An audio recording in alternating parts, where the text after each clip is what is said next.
سلام بچه ها، چطورید؟ بچه ها به ولاگ جدید من خیلی خوش اومدید. توی این ولاگ قرار ببینید که من با دوستام که از تهران اومدن شیراز کجا میرم، چی کارا میکنم و روزمرگیامو ببینید. بازم میگم خوش اومدید. سابسکرایب و حمایت و لایک یادتون نره.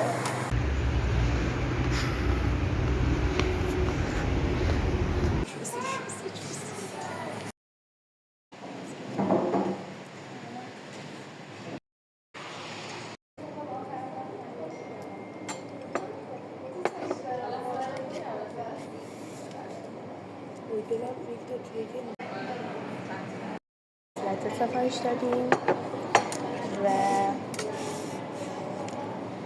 چیز کیک سن سباستین و کیک شکلاتی و شیک شکلات.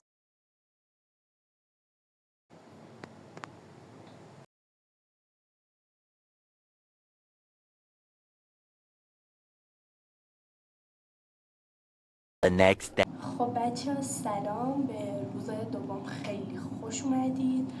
من الان همه جا رو، اینجا رو، این دو طبقه رو و بالاش لوازم آرایشیامو، تختم و میز کناریشو، این قسمت ها رو مرتب کردم چون که دوستام که دیروز باشون رفتم بیرون میخوام بیان خونمون و امروز ولاگو تموم میکنم. احتمالاً تا 1-2 ساعت دیگه حتی ولاگو تموم کنم، ولی یه خریدایی کردم که وقتی دوستام اومدن با اونا بهتون نشون میدم.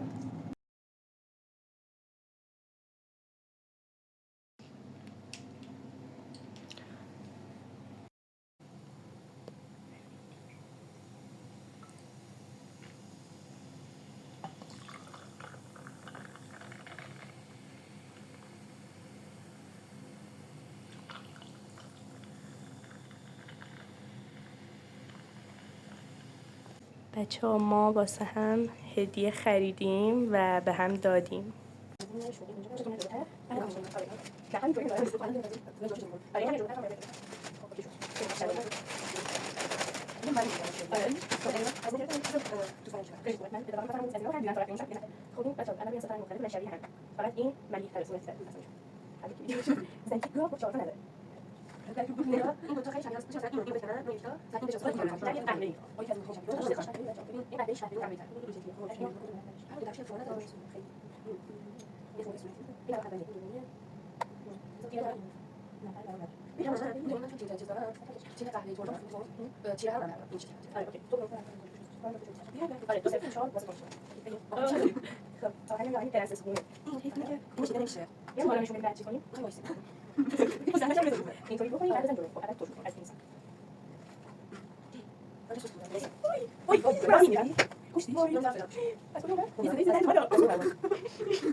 خب بچه ها من میخوام ولاگم رو تموم کنم.